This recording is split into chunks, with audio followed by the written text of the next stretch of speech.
Yung mga alipores ni Digong po dito sa ating bansa, nagpa-presscon, mag-organize daw sila ng signature campaign para ipetisyon mga kababayan yung ICC. Napawiin na si Digong. Retired Philippine National Police Brigadier General Diosdado Baliroso, former Senator Gringo Hunasan, Sagip Party List Representative Rodante Marcoleta, and former Philippine Army Captain Dante Langkit hold a press conference in Quezon City kanina to announce that they are organizing a signature campaign for a petition to the International Criminal Court to bring former President. Para hilingin daw po na maibalik dito sa Pilipinas si dating Pangulong Rodrigo Duterte dahil sa mga concern daw doon sa kanyang well-being. Inasahan nyo na po ba yung ganitong mga legal na aksyon? Nagpapagang mga balita at pagtalakay sa mga isyu ng lipunan. Bulsa! Opinyon, banat at paglalantad sa katotohanan. Bulsa! What you see is what you get. You decide. Yung mga alipores ni Digong po dito sa ating bansa, nagpa-presscon, mag-organize daw sila ng signature campaign para ipetisyon mga kababayan yung ICC. Napawiin na si Digong. May ganon. Nag-iisip ba kayo? Gagawin ba yun? Pauunlakan ba ang ganong uri ng kahilinga? Yan po, ang kilala ko dyan si Gringo, tapos si Marcoleta. Sabi dito sa balita ng Manila Bulletin. Ngayon lang, retired Philippine National Police Brigadier General Diosdado Baliroso, former Senator Gringo Hunasa, Sagip Party List Representative Rodante Marcoleta, and former Philippine Army Captain Dante Langkit hold a press conference in Quezon City kanina to announce that they are organizing a signature campaign for a petition to the International Criminal Court to bring former President Rodrigo Duterte, who is facing charges of crimes against humanity, na makabalikan niya dito sa ating bansa. Malabo po. Pagbibigyan ba yung ganung kahilingan? Isabi ng mga legal experts po sa international law, ang pwede lang makakapagpabalik kay Digong dito sa ating bansa, una, kung papaboran yung interim release, petition for interim release. Pero kailangan tanggapin ng ating administrasyon, ng ating gobyerno, ang mga kondisyon na isiset po ng ICC judges. So nasa kamay ng ating Pangulo ang susi. Inaway-away ninyo yung ating Pangulo, alangan mang bitawan yung susi, ibigay sa inyo. Tama ba? Or after trial, mapawalang sala si Digong, pero mangyayari yan mga 8 years after. Yan ang usual duration ng trial. So makukulong siya, mga kababayan, sa loob ng panahon ng trial, aabot sa mga 8 taon. At baka mapahaba pa dahil sa mga petitions. Kasi yung mga petitions na yan, may counter petition, di ba? So kung ma-acquit siya after judgment, yun, makakabalik siya rito.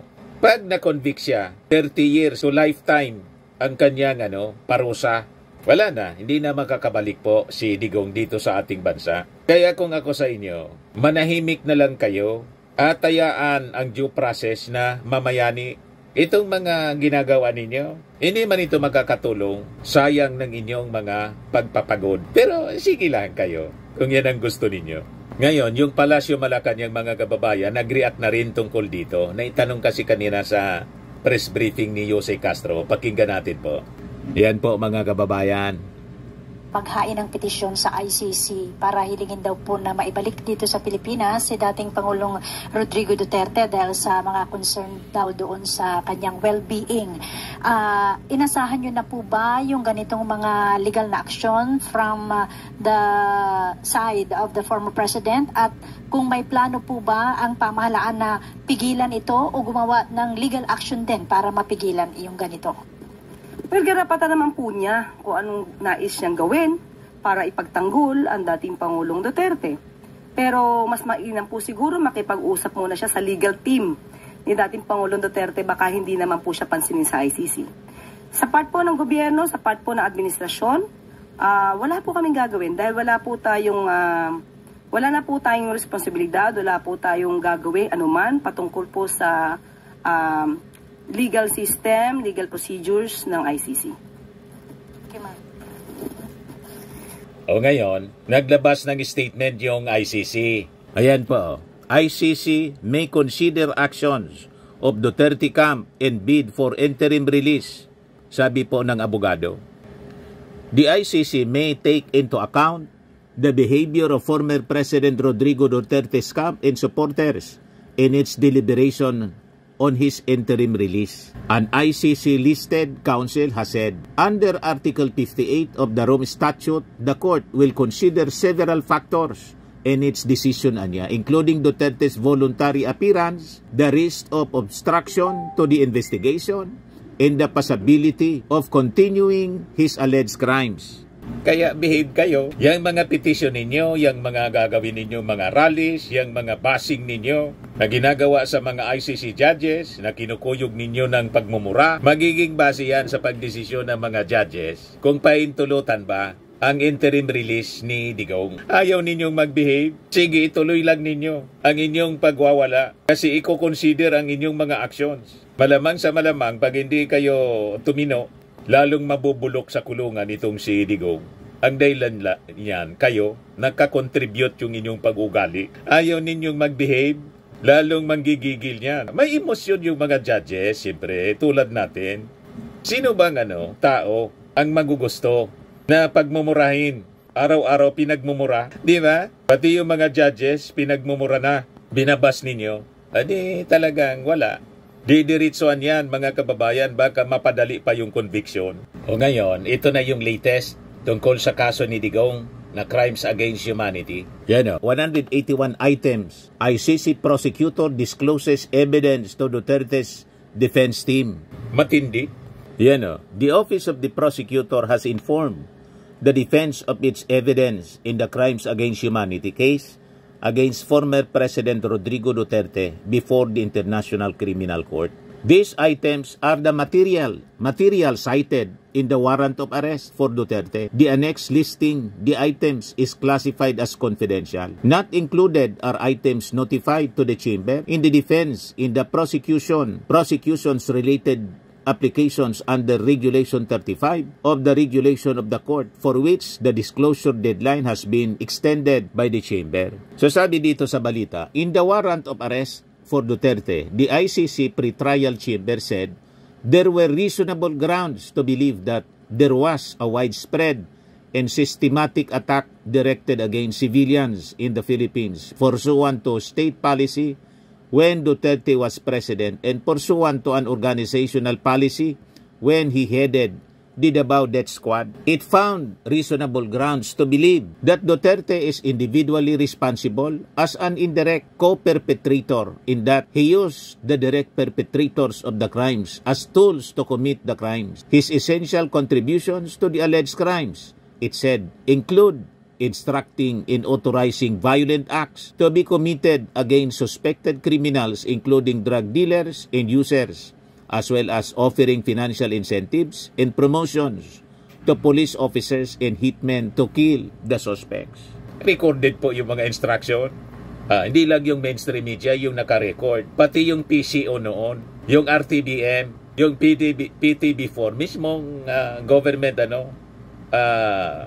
television, yung Presidential Communications Office, kasi sila yung nagko-cover, recorded lahat yung mga pinagdadada ni kill.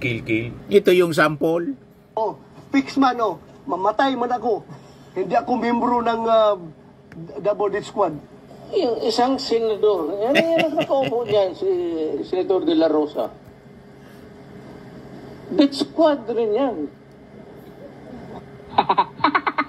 Galing mismo sa bibig ni Digong. Ang ebidensya, mismong pinakamalakas na ebidensya, yung galing sa bibig ni Digong, pinamak niya yung sarili niya. Ang intelligence fund, binili ko, pinapatay ko lahat. Kaya ganun ang Davao. Yung mga kasama ninyo, pinatigok ko talaga.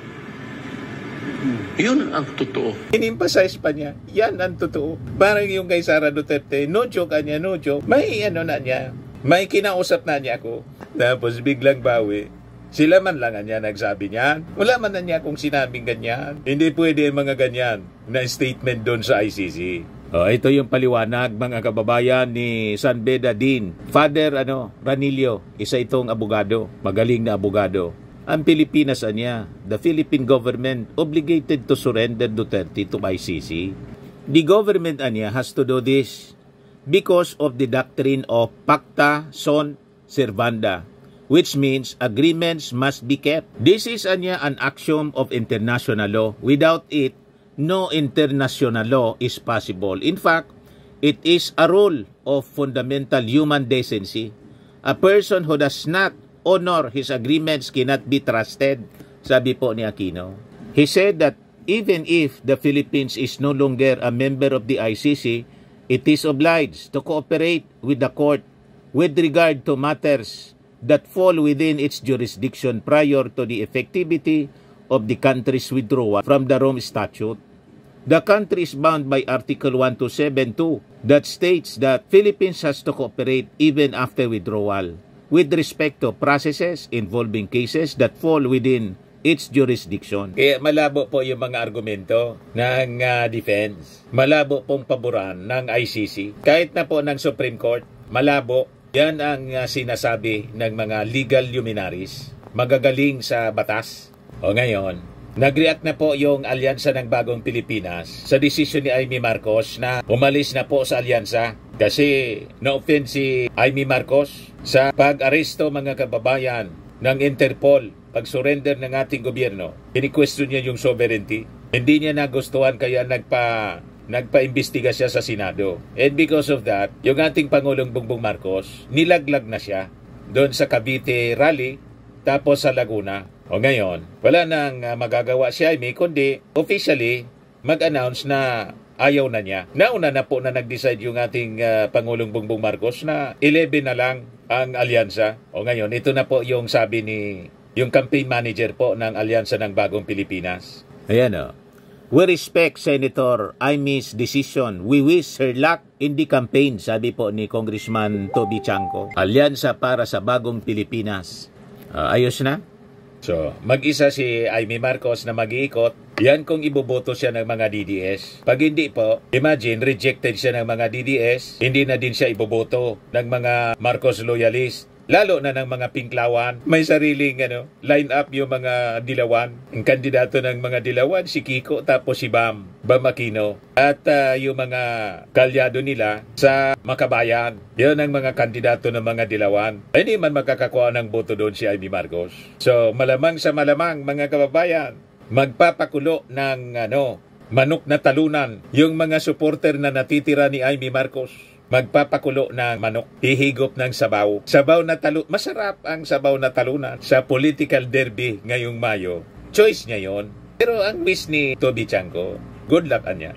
Diba? Firmax Firming and Lifting Cream, pinapahid po sa mga pulses in affected area. Mainam po sa paninigas ng mga kaso-kasuan. Ito naman po, Automax Radiant Serum. Sa mukha naman yung application, anti-aging po siya. You will look 10 years younger than your age. Sa mga cancer patients naman po, baka lang gusto ninyo itong itry. Neng siya red mixed fruit drink.